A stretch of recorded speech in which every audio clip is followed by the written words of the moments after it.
Puji Tuhan, kembali kita membaca firman Tuhan dari kitab 2 Tawarik 32 ayat 1 sampai 33. Saya bacakan sampai ayat 19. Demikian firman Tuhan. Setelah peristiwa yang menunjukkan kesetiaan Hizkia itu, datanglah Sanherib, Raja Asyur, menyerbu Yehuda. Ia mengepung kota-kota berkubu dan berniat merebutnya. Ketika Hizkia mengetahui bahwa Sanherib datang hendak memerangi Yerusalem, ia berunding dengan para panglima dan pahlawannya untuk menutup segala mata air yang terdapat di luar kota, dan mereka itu bersedia membantunya. Maka berkumpullah banyak orang, semua mata air dan sungai yang mengalir dari tengah-tengah negeri itu. Kata mereka,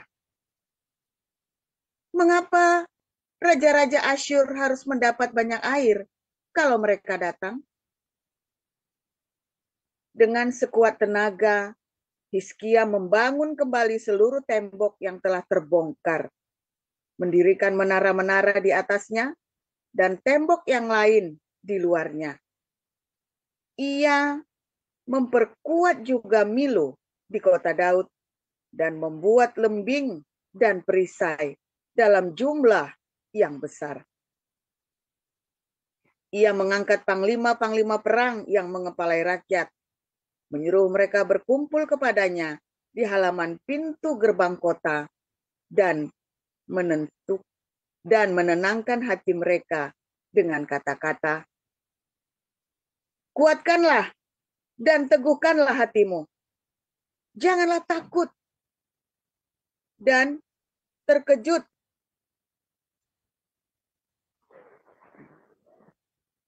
terhadap Raja Asyur yang serta seluruh laskar yang menyertainya. Karena yang menyertai kita lebih banyak daripada yang menyertai dia.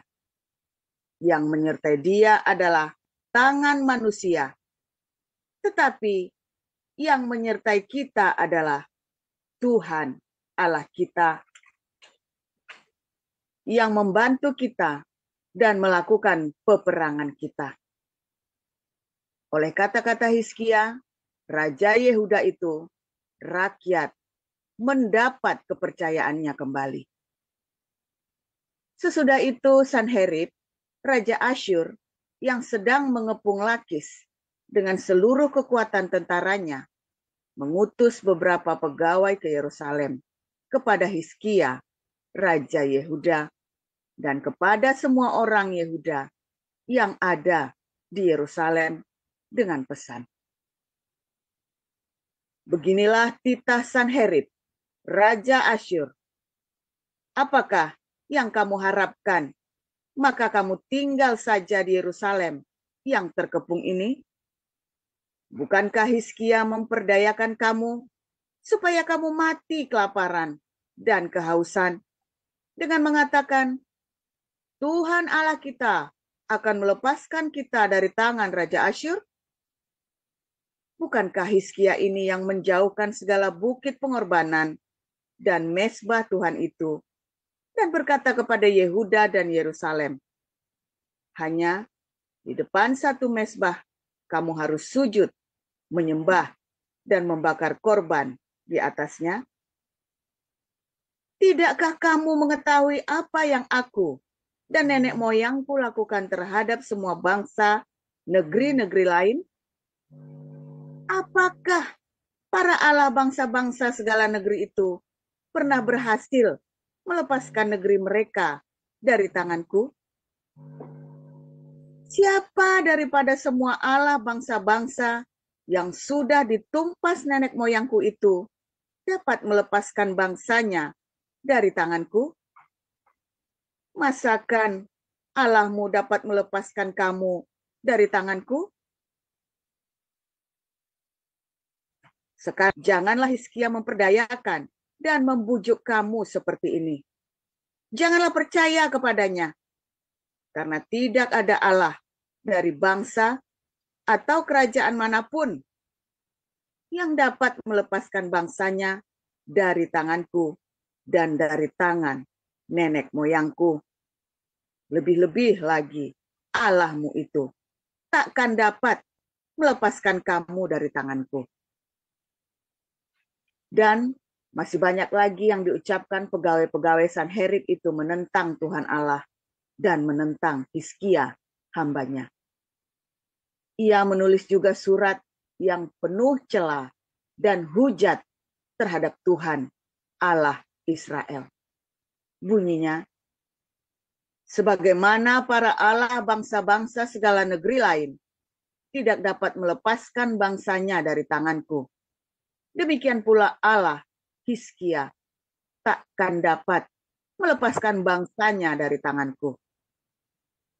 Dan mereka berseru dengan suara nyaring dalam bahasa Yehuda kepada rakyat Yerusalem yang ada di atas tembok untuk menakutkan dan mengejutkan mereka supaya mereka dapat menebus kota itu.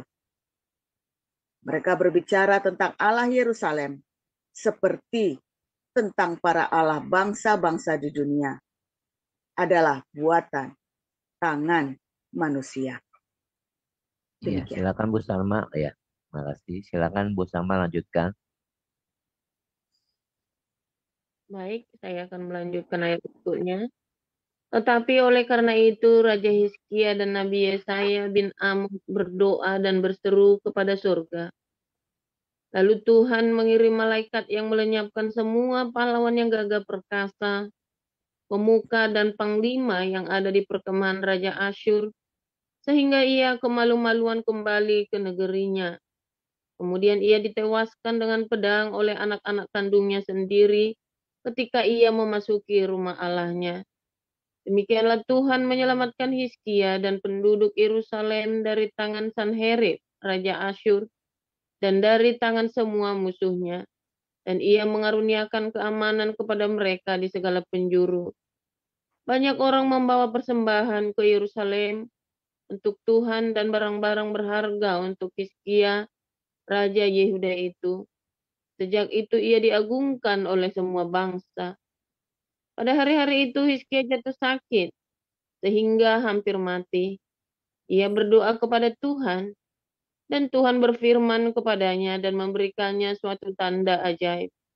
Tetapi Hizkia tidak berterima kasih atas kebaikan yang ditunjukkan kepadanya, karena ia menjadi angkuh, sehingga ia dan Yehuda dan Yerusalem ditimpa murka. Tetapi ia sadar akan keangkuhannya itu dan merendahkan diri bersama-sama dengan penduduk Yerusalem, sehingga murka Tuhan tidak menimpa mereka pada zaman Hizkia. Hizkia mendapat kekayaan dan kemuliaan yang sangat besar. Ia membuat perbendaharaan-perbendaharaan untuk emas, perak, batu permata yang mahal-mahal, rempah-rempah, perisai-perisai, dan segala macam barang yang indah-indah, juga tempat perbekalan untuk hasil gandum, untuk anggur dan minyak, dan kadang-kadang untuk berbagai jenis hewan besar, dan kandang-kandang untuk kawanan kambing domba. Ia mendirikan kota-kota, memperoleh banyak kambing domba dan lembu sapi, karena Allah mengaruniakan dia harta milik yang amat besar. Hizkia ini juga telah membendung aliran Gihon di sebelah hulu, dan menyalurkannya ke hilir, ke sebelah barat, ke kota Daud. Hizkia berhasil dalam segala usahanya. Demikianlah juga ketika utusan-utusan raja-raja Babel datang kepadanya untuk menanyakan tentang tanda ajaib yang telah terjadi di negeri. Ketika itu Allah meninggalkan dia untuk mencobainya, supaya diketahui segala isi hatinya. Selebihnya dari riwayat Hizkia dan perbuatan-perbuatannya yang setia, sesungguhnya semuanya itu tertulis dalam penglihatan Nabi Yesaya bin Amos, dalam kitab Raja-Raja Yehuda dan Israel.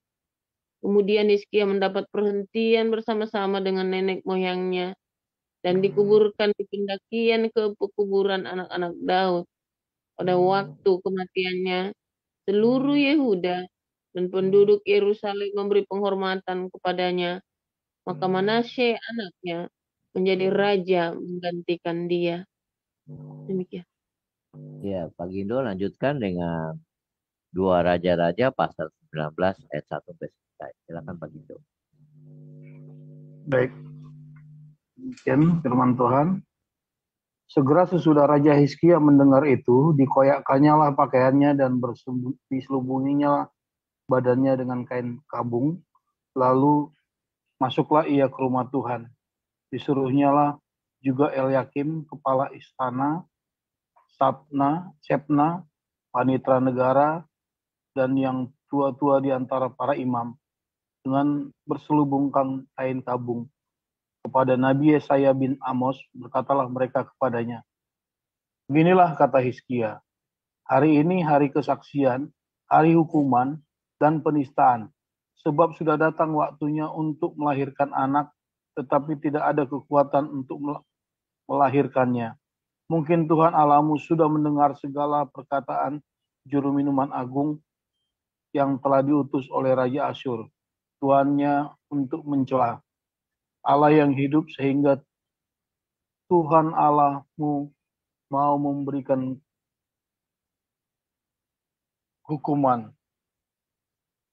karena perkataan-perkataan yang telah didengarnya. Maka baiklah engkau menaikkan doa untuk sisa yang masih tinggal ini. Ketika pegawai-pegawai Raja Hizkia sampai kepada Yesaya, berkatalah Yesaya kepada mereka, beginilah Tuhan katakan kepada Tuanmu, beginilah firman Tuhan, janganlah engkau takut terhadap perkataan yang kau dengar, yang telah diucapkan oleh budak-budak Raja Asyur untuk menghujat aku. Sesungguhnya aku akan menyuruh suatu roh masuk di dalamnya, hingga ia mendengar suatu kabar dan pulang ke negerinya. Aku akan membuat dia mati rebah oleh pedang di negerinya sendiri. Ketika juru minuman agung pulang, didapatinya lah Raja Asyur berperang melawan Libna, sebab sudah didengarnya bahwa raja telah berangkat dari Lakis. Dalam pada itu raja mendengar tentang Tirhaka, raja Ethiopia, berita yang demikian. Sesungguhnya ia telah keluar berperang melawan engkau. Maka disuruhnyalah kembali utusan-utusan kepada Hizkia dengan pesan, beginilah harus kamu katakan kepada Hizkia, Raja Yehuda, janganlah Allahmu yang kau percaya itu memperdayakan engkau dengan menjanjikan Yerusalem tidak akan diserahkan ke tangan Raja Asyur. Sesungguhnya engkau ini telah mendengar tentang yang dilakukan raja-raja Asyur kepada segala negeri, yakni bahwa mereka telah menumpasnya. Masakan engkau ini akan dilepaskan? Sudahkah para Allah dari bangsa-bangsa yang telah dimusnahkan untuk nenek moyangku dapat melepaskan mereka, yakni Gozan, Haran, Rezep, dan Bani Eden yang di Telasar? Di manakah raja negeri Hamat dan Arpad, raja kota Separwaim, raja negeri Hena dan Iwa? Hizkia menerima surat itu dari tangan para utusan, lalu membacanya, kemudian pergilah ia ke rumah Tuhan dan membentangkan surat itu di hadapan Tuhan. Hizkia berdoa di hadapan Tuhan dan berkata, ya Tuhan Allah Israel yang bertahta di atas kerubim, hanya engkau sendirilah Allah segala kerajaan di bumi, engkaulah yang menjadikan langit dan bumi. Sendengkanlah telingamu ya Tuhan, dan dengarlah, bukalah matamu ya Tuhan, dan lihatlah, dengarlah perkataan Sanherib yang telah dikirimnya untuk mengaibkan Allah yang hidup. Ya Tuhan Allah, ya Tuhan, memang raja-raja Asyur telah memusnahkan bangsa-bangsa dan negeri-negeri mereka, dan menaruh para Allah mereka ke dalam api, sebab mereka bukanlah Allah, hanya buatan tangan manusia, kayu dan batu, sebab itu dibinasakan orang. Maka sekarang ya Tuhan Allah kami, selamatkanlah kiranya kami dari tangannya, supaya segala kerajaan di bumi mengetahui bahwa hanya engkau sendirilah ya Tuhan. Lalu Yesaya bin Amos menyuruh orang kepada Hizkia mengatakan, beginilah firman Tuhan Allah Israel, apa yang telah kau doakan kepadaku mengenai Sanherib, Raja Asyur, telah kudengar. Inilah firman yang telah diucapkan Tuhan mengenai dia. Anak darah yaitu Putri Sion telah menghina engkau, telah mengolok-olok engkau, dan Putri Yerusalem telah geleng-geleng kepala di belakangmu. Siapakah yang engkau cela dan engkau hujat? Terhadap siapakah engkau menyaringkan suaramu dan memandang dengan sombong terhadap yang Maha Kudus Allah Israel? Dengan perantaraan utusan-utusan engkau telah mencela Tuhan, dan engkau telah berkata, dengan banyaknya keretaku, aku naik ke tempat-tempat tinggi di pegunungan, ke tempat yang paling jauh di gunung Libanon. Aku telah menebang pohon-pohon arasnya yang tinggi besar, pohon-pohon sanobarnya yang terpilih. Aku telah masuk ke tempat permalaman yang paling ujung, ke hutan pohon-pohonnya yang lebat. Aku ini telah menggali air yang telah minum air asing, dan aku telah mengeringkan dengan telapak kakiku segala sungai di Mesir. Bukankah telah kau dengar bahwa aku telah menentukannya dari jauh hari dan telah merancangnya pada zaman purbakala? Sekarang aku mewujudkannya pada engkau, bahwa engkau membuat sunyi senyap kota-kota yang berkubu menjadi timbunan batu, sedangkan penduduknya yang tak berdaya menjadi terkejut dan malu. Mereka menjadi seperti tumbuh-tumbuhan di padang, dan seperti rumput hijau segala rumput di atas soto atau gandum yang layu sebelum ia masak. Aku tahu jika engkau bangun atau duduk, jika keluar atau masuk, atau jika engkau mengamuk terhadap aku, oleh karena engkau telah mengamuk terhadap aku, dan kata-kata keangkuhanmu telah naik sampai ke telingaku, maka aku akan menaruh kelikirku pada hidungmu dan kekangku pada bibirmu, dan aku akan memulangkan engkau melalui jalan dari mana engkau datang. Dan inilah yang akan menjadi tanda bagimu, hai Hizkia. Dalam tahun ini orang makan apa yang tumbuh sendiri, dan dalam tahun yang kedua apa yang tumbuh dari tanaman yang pertama. Tetapi pada tahun yang ketiga menaburlah kamu, menuai, membuat kebun anggur, dan memakan buahnya. Dan orang-orang yang terluput di antara kaum Yehuda, yaitu orang-orang yang masih tinggal, akan berakar pula ke bawah dan menghasilkan buah ke atas. Sebab dari Yerusalem akan keluar orang-orang yang tertinggal, dan dari Gunung Sion orang-orang yang terluput. Dia cemburu. Tuhan semesta alam akan melakukan hal ini. Sebab itu beginilah firman Tuhan mengenai Raja Asyur. Dia tidak akan masuk ke kota ini, dan tidak akan menembakkan panah ke sana. Juga ia tidak akan mendatanginya dengan perisai, dan ia tidak akan menimbun tanah menjadi tombak dan mengepungnya. Mengetahui jalan dari mana ia datang, ia akan pulang. Tetapi ke kota ini ia tidak akan masuk. Demikianlah firman Tuhan. Dan aku akan memagari kota ini untuk menyelamatkannya oleh karena aku dan oleh karena Daud hambaku. Maka pada malam itu keluarlah malaikat Tuhan, lalu dibunuhnyalah 185.000 orang di dalam perkemahan Asyur. Keesokan harinya pagi-pagi tampaklah semuanya bangkai orang-orang mati belaka. Sebab itu berangkatlah Sanherib, Raja Asyur, dan pulang. Lalu tinggallah ia di Niniwe. Pada suatu hari, ketika ia sujud menyembah di dalam kuil Misrok Allahnya, maka Adremelek dan Sarezer anak-anaknya membunuh dia dengan pedang, dan mereka meloloskan diri ke tanah Ararat. Kemudian Esarhadon anaknya menjadi raja menggantikan dia.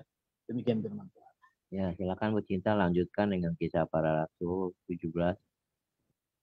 Ya, baik Pak Peng. Paulus dan Silas mengambil jalan melalui Amfipolis dan Apolonia, dan tiba di Tesalonika. Di situ ada sebuah rumah ibadat orang Yahudi. Seperti biasa, Paulus masuk ke rumah ibadat itu. 3 hari Sabat berturut-turut, ia membicarakan dengan mereka bagian-bagian dari kitab suci. Ia menerangkannya kepada mereka dan menunjukkan bahwa Mesias harus menderita dan bangkit dari antara orang mati. Lalu ia berkata, inilah Mesias, yaitu Yesus yang kuberitakan kepadamu. Beberapa orang dari mereka menjadi yakin dan menggabungkan diri dengan Paulus dan Silas, dan juga sejumlah besar orang Yunani yang takut kepada Allah, dan tidak sedikit perempuan-perempuan terkemuka. Tetapi orang-orang Yahudi menjadi iri hati, dan dengan dibantu oleh beberapa penjahat dari antara petualang-petualang di pasar, mereka mengadakan keributan dan mengacau kota itu. Mereka menyerbu rumah Yason dengan maksud untuk menghadapkan Paulus dan Silas kepada sidang rakyat. Tetapi ketika mereka tidak menemukan keduanya, mereka menyeret Yason dan beberapa saudara ke hadapan pembesar-pembesar kota, sambil berteriak katanya, orang-orang yang mengacaukan seluruh dunia telah datang juga kemari. Dan Yason menerima mereka menumpang di rumahnya. Mereka semua bertindak melawan ketetapan-ketetapan kaisar dengan mengatakan bahwa ada seorang raja lain, yaitu Yesus. Ketika orang banyak dan pembesar-pembesar kota mendengar semuanya itu, mereka menjadi gelisah. Tetapi setelah mereka mendapat jaminan dari Yason dan dari saudara-saudara lain, mereka pun dilepaskan. Tetapi pada malam itu juga, segera saudara-saudara di situ menyuruh Paulus dan Silas berangkat ke Berea. Setibanya di situ, pergilah mereka ke rumah ibadat orang Yahudi. Orang-orang Yahudi di kota itu lebih baik hatinya daripada orang-orang Yahudi di Tesalonika, karena mereka menerima firman itu dengan segala kerelaan hati, dan setiap hari mereka menyelidiki kitab suci untuk mengetahui apakah semuanya itu benar demikian. Banyak di antara mereka yang menjadi percaya, juga tidak sedikit di antara perempuan-perempuan terkemuka dan laki-laki Yunani. Tetapi ketika orang-orang Yahudi dari Tesalonika tahu bahwa juga di Berea telah diberitakan firman Allah oleh Paulus, datang jugalah mereka ke sana, menghasut dan menggelisahkan hati orang banyak. Tetapi saudara-saudara menyuruh Paulus segera berangkat menuju ke pantai laut. Tetapi Silas dan Timotius masih tinggal di Berea. Orang-orang yang mengiringi Paulus menemaninya sampai di Athena, lalu kembali dengan pesan kepada Silas dan Timotius supaya mereka selekas mungkin datang kepadanya. Sementara Paulus menantikan mereka di Athena, sangat sedihnya karena ia melihat bahwa kota itu penuh dengan patung-patung berhala. Karena itu, di rumah ibadat ia bertukar pikiran dengan orang-orang Yahudi dan orang-orang yang takut akan Allah. Dan di pasar setiap hari dengan orang-orang yang dijumpainya di situ. Dan juga beberapa ahli pikir dari golongan Epikuros dan Stoa bersoal jawab dengan dia. Dan ada yang berkata, apakah yang hendak dikatakan si peleter ini? Tetapi yang lain berkata, rupa-rupanya ia adalah pemberita ajaran dewa-dewa asing. Sebab ia memberitakan Injil tentang Yesus dan tentang kebangkitannya. Lalu mereka membawanya menghadap sidang Areopagus dan mengatakan, bolehkah kami tahu ajaran baru mana yang kau ajarkan ini? Sebab engkau memperdengarkan kepada kami perkara-perkara yang aneh. Karena itu kami ingin tahu apakah artinya semua itu.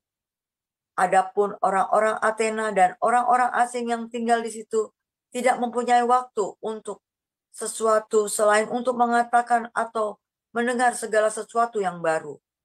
Paulus pergi berdiri di atas Areopagus dan berkata, "Hai orang-orang Athena, aku lihat bahwa dalam segala hal kamu sangat beribadah kepada dewa-dewa.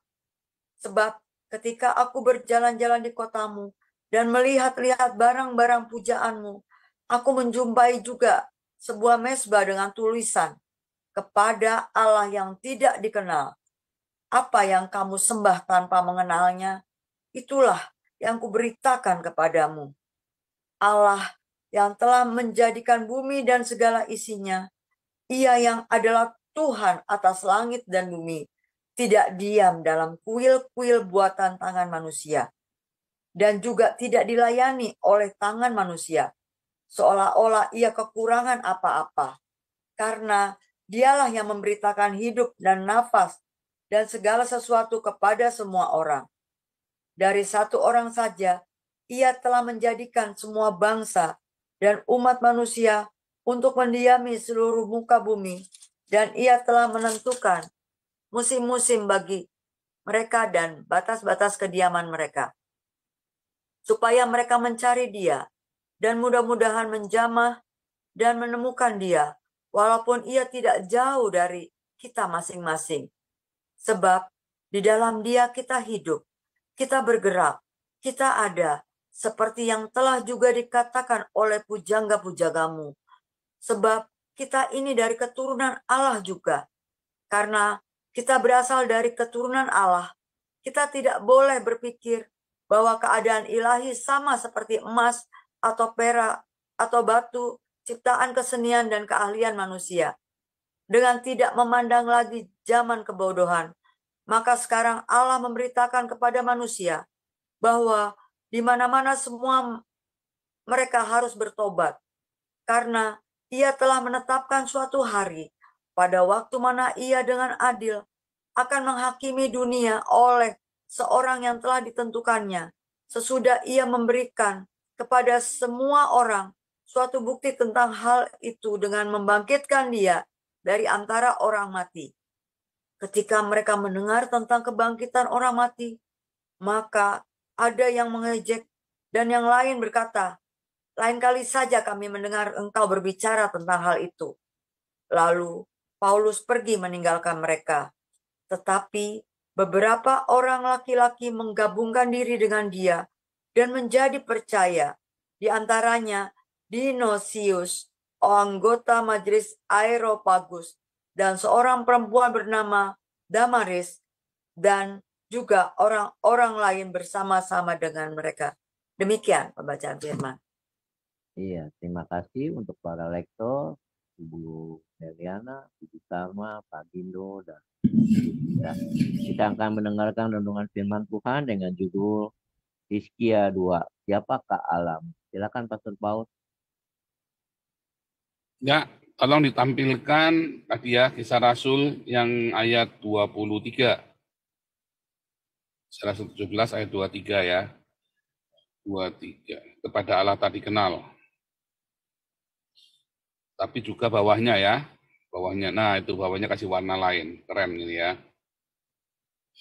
Judulnya saya ganti saudara ya. Karena sebenarnya singkat cerita ya. Ini kita mau cerita tentang azab. Ya, azab. Wah. Berbahagialah orang yang memiliki rema dalam hidupnya ya. Melimpah ruah dengan rema. Karena dia dipenuhi dengan Roh Kudus. Dan kalau orang yang penuh dengan rema hidupnya, maka dia akan terhindar dari segala dosa. Serius ya, ini beneran. Hidup Anda penuh dengan rema, maka Anda tidak berdosa lagi. Ya, ya hari ini judulnya azab, saudara, tentang Hizkia ya. Hizkia yang begitu mengasihi Tuhan, dia jauhkan bukit-bukit pengorbanan, dia komitmen, dia militan, dia tidak takut. Ya, benar-benar dia hidup bersama dengan Tuhannya. Dia mengenal, dia tidak basa-basi, saudara ya. Dia kenal benar. Dia hidup benar-benar dengan pilihannya, ya saudara ya. Sehingga hidupnya berkenan sama Tuhan. Dia bersihkan hidupnya, saudara ya. Semua dia sucikan seluruh hidupnya dari hal-hal yang najis. Lalu datanglah Sanherib, Raja Asyur, saudara ya. Sanherib ini belagu banget ya. Memang ini hebat sekali. Sanherib ini adalah orang yang berkuasa saat itu, ya. Semua bangsa-bangsa dihajar sama dia ya. Zaman itu Babel belum ada apa-apa. Ini zaman kebangkitan kerajaan Asyur ya, saudara ya. Karena sejak Israel runtuh, ya, maka kerajaan Assyria ini makin lama makin kuat ya. Dan seluruh dunia itu, negara adidayanya itu ya adalah Asyur. Mesir kalah, semua kalah ya. Nah, Sanherib ini dia mulai nantang-nantang, saudara ya, nantang-nantang. Dia pamer ya, kamu mau sembah Allahmu, dewamu itu, Adonaimu itu, Yehovamu itu, wah kecil, dia bilang begitu, saudara ya. Dia tuh buktikan ya, nih dewanya orang ini saya kalahkan, dewanya itu, dewanya ini, dewanya mana, ya saya kalahkan semua. Dan dia hujat itu ya. Tuhanmu itu nggak ada apa-apa. Saya ingat Hani Kristian nantang Tuhan Yesus ya. Yesusmu atau Tuhanku, Allah atau Allahku yang berkuasa, dia bilang begitu ya, si Hani Kristian ya, nantang Yudi Mulyana dulu. Untung Tuhan kita tidak suka mengasap, saudara ya. Untung Tuhan kita tidak suka mengasap, main asap-asapan begitu. Ya, karena Tuhan kita adalah Tuhan yang penuh dengan cinta. Ya, dan sebetulnya Hani Kristian ini sudah diasap oleh dewanya dia sendiri. Ya, yang mengasap ya Agustan itu siapa, saudara? Karena dia keluar dari kasih karunia. Ya. Dan ketika dia harus kembali bertobat, dia harus membayar dengan darahnya sendiri. Ya, Ibrani berkata nggak ada penebusan kedua. Ya. Nggak ada penebusan kedua. Kalau orang mau bertobat, ya orang tinggalkan Tuhan Yesus. Ya, kalau orang sudah meninggalkan Tuhan Yesus, ketika dia balik, maka ya Anda lihat trennya ya, saudara ya, pasti mati, saudara. Kalau dia kembali kepada Tuhan Yesus, dia pasti mati. Ini sekarang ini menjadi satu pengamatan bagi saya, saudara ya. Kenapa orang-orang yang sudah meninggalkan Yesus dengan jahatnya, lalu dia sangkal Yesus, dia kembali kepada Yesus, mati, saudara. Ya. Nah, karena ditagih sama iblis ya, saudara ya. Dia kembali kepada Tuhan Yesus. Dia bertobat, saudara ya. Kayak Yudi Mulyana, Ali Makrus, meninggal ya, saudara ya. Ini menjadi pertanyaan, apakah diasap, saudara? Nah, kalau cerita diasap, Stephen Indra juga diasap, saudara. Moko Kinta bagaimana, saudara, diasap? Ya kan? Stephen Indra, Moko Kinta, siapa lagi, Mega Fitria, mati kan, saudara? Jadi kita harus ngomong apa tuh tentang asap itu? Siapa mengasap siapa, saudara? Bukan Ahmad Dedat mati menderita ya. Tapi kalau menderita memang Islam, dia bukan. Ini kita ceritanya mu'alaf ya. Mu'alaf dan mu'alaf yang kembali kepada Yesus. Ya, mu'alaf dan mu'alaf yang kembali kepada Yesus. Agustan, ya kan? Agustan kembali kepada Yesus enggak? Saya nggak tahu, saudara. Karena kan kita belum sempat baptis dia. Tetapi di akhir hidupnya dia minta didoakan sama saya, saudara ya. Ini bukan hoax, itu saya tunjukkan rekamannya, saudara ya. Dia telepon saya nangis ya. Yudi Mulyana telepon saya nangis ya, sama ya. Ya, Anda mau percaya mau enggak, emang gua pikirin. Iya kan? Tetapi itu, saudara ya, itulah masalahnya ya. Lalu, inilah, saudara, ini menjadi satu banyak orang saling mengklaim, orang-orang Islam ya, mau wah itu si siapa itu kemarin yang meninggal, sebelum ini Agustan. bukan Agustan, sebelumnya itu Stephen Indra, oh sudah dapat bidadari, ya kan? Lalu ada seorang apologet Kristen namanya Domba Kecil, saya ingat sekali ya, Domba Kecil lagi live meninggal, saudara. Lagi live itu ya meninggal ya. Konyol sekali itu. Wah, Domba Kecil. Oh, itu diasap langsung oleh Allah. Waduh, saudara. Kan bingung, saudara. Siapa mengasap siapa nih? Asap-asapan, saling lempar-lemparan asap. Orang-orang Kristennya ikut-ikutan ya. Oh, ini diasap, Agustan diasap. Stephen Indra diasap. Tapi itu benar ya, waktu Ali Makrus sama Yudi Mulyana mati, ada orang Islam kan nanya saya, Kalau itu Ali Makrus itu karena itu tuh murtad dari Islam sama Yudi Mila dibunuh. Stephen Indra mati, saudara. Langsung ya dijawab. Nah, itu Stephen Indra yang diazab sama Allah, diazab sama Yesus, saya bilang begitu kan. Nah, saudara harus mengerti dengan jelas ini, saudara. Dan Anda jangan mudah sekali ngomong itu azab. Ya, jangan dengan mudahnya mengatakan azab. Kalau Allah di dalam Islam suka mengazab, ya. Kalau sampai Anda hidup tenang, Anda setelah menista Islam atau berbuat dosa dan Anda hidupnya bahagia, lalu orang Islamnya berkata, oh itu ada namanya, saya lupa namanya apa ya. Itu bahwa orang itu memang mengerikan sekali, nanti azabnya itu berkali lipat. Dia bilang begitu ya. Sebentar, ini adalah psikologi agama, saudara. Orang mencari reason, orang mencari pembenaran. Misalnya saya nih ya sama Saifuddin Ibrahim. Saifuddin Ibrahim ditinggal istrinya, saya masih sekarang begini. Oh, Saifuddin itu diazab sama Allah. Lalu mengapa saya nggak diazab sama Allah, saudara? Oh, kamu memang dibiarkan, nanti kamu akan berkali lipat nanti hukumannya dari Allah, saudara. Nah, itu adalah mencari pembenaran, saudara ya. Lalu saya berkata, Saifuddin itu diazab sama Allahnya Islam, atau karena dia ngutukin saya, saudara. Nah, kan balik lagi begitu kan. Dalam prosesnya kan terjadi pengutukan kan. Saifuddin, Yosua Tewu. Ya, apakah Yosua Tewu itu diazab sama Allah Islam? Apakah Yosua Tewu itu dia menuai apa yang dia tabur? Oh, saya nggak berkata Yesus mengazab. Yesus saya tidak pernah mengazab. Yesus yang saya sembah tidak pernah mengutukin dan mengazab, ingin orang celaka, saudara. Kalau Yesusmu begitu ya terserah. Ya, kalau Yesusnya saya nama nggak begitu, saudara. Ya, Yesus yang saya sembah itu ya begitu ya. Nggak suka asap-asapan begitu, saudara ya. Nah, ini Anda kudu tahu dengan persis, dengan jelas, saudara. Ya, ketika Raja Asyur ini ya meninggikan diri, lihat nih, udah saya taklukkan, Allah mana yang tidak takluk sama saya. Lalu dia dihajar malamnya, dikatakan dalam narasinya itu dua raja-raja itu kan. Ya, kemudian Nabi Yesaya datang bawa firman kepada Hizkia, kemudian Yehova Elohim. Ya, mengirimkan malaikatnya. Mereka bunuh-bunuhan sendiri sama Raja Libna, saudara ya. Raja Libna. Ya, sama raja-raja dari Afrika itu, saudara ya. Karena waktu mereka datang itu, dikira mau pergi ke sana, nggak disambutnya sama raja ini, disusulnya, saudara ya. Mereka lagi di luar kota Yehuda itu, di luar negara, di luar area Yehuda, mereka perang sendiri di sana, saudara ya. Wah, kacau balau pasukannya, ini pulang, saudara ya. Si Raja Asyurnya, si Sanherib pulang, lalu dibunuh sama anaknya, saudara.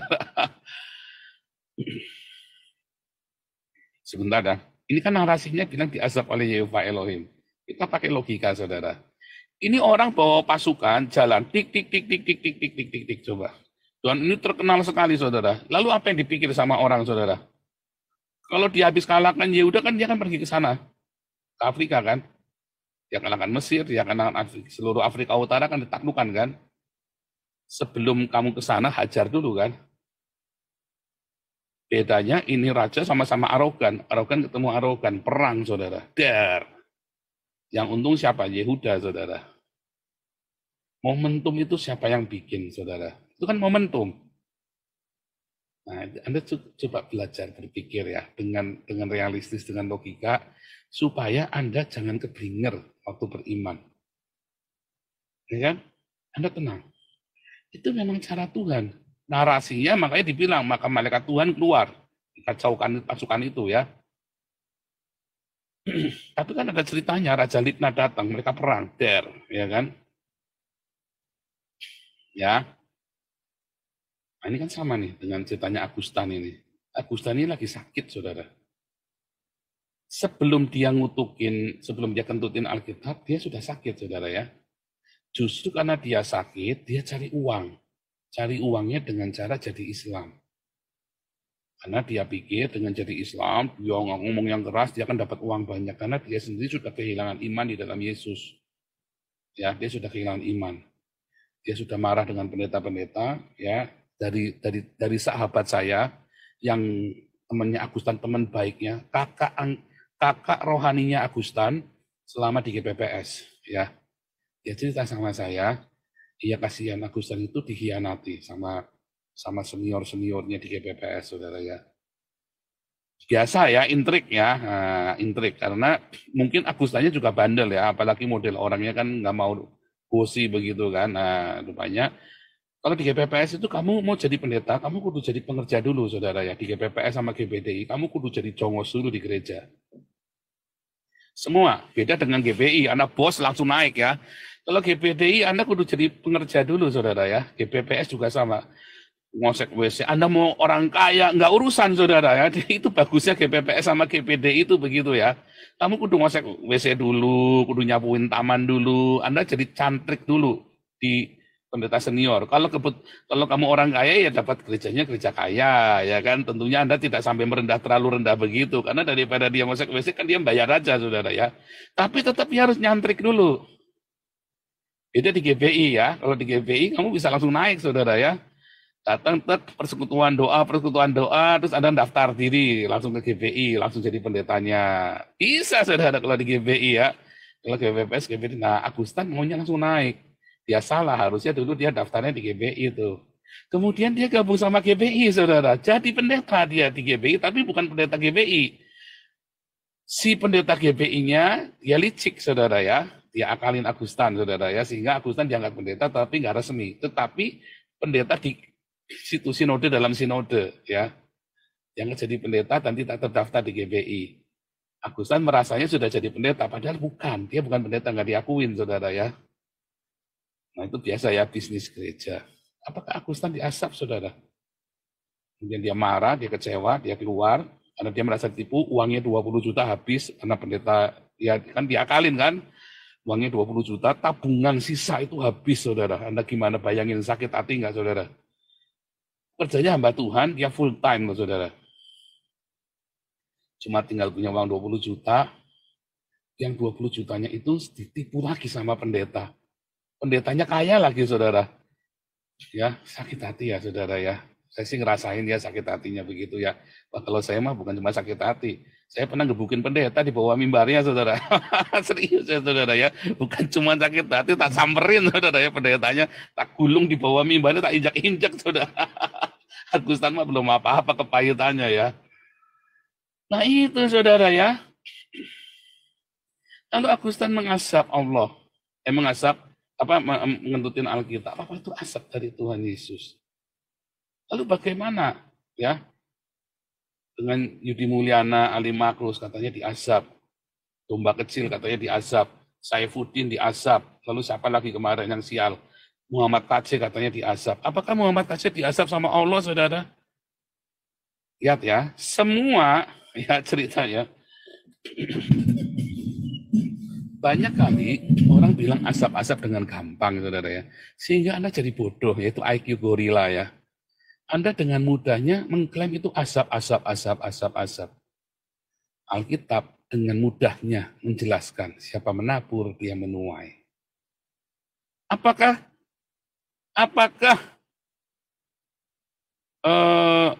Saifuddin sama Yosua Tewu, MKC, Yusuf Manubulu, siapa lagi itu yang masuk penjara yang dibilang diasap oleh Allah? Mana? Saifuddin masuk penjara kan atas campur tangan manusia. MKC masuk penjara atas campur tangan manusia. Berarti Allahnya apa mengasap? Enggak, yang mengasap siapa? Manusia, saudara. Disitulah kita melihat bahwa Allah dalam Islam itu enggak berkuasa sama sekali. Ya, tidak ada kuasanya sama sekali. Anda dengan mudahnya ngomong asap, tetapi sampai sekarang saya nggak diasap sama Allah, saudara. Ya, kan begitu, saudara ya.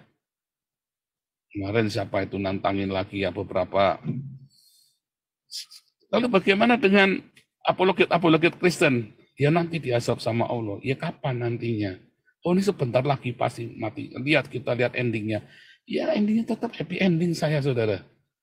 Saya sudah dikasih penglihatan akhir hidup saya seperti apa. Ya, saudara ya.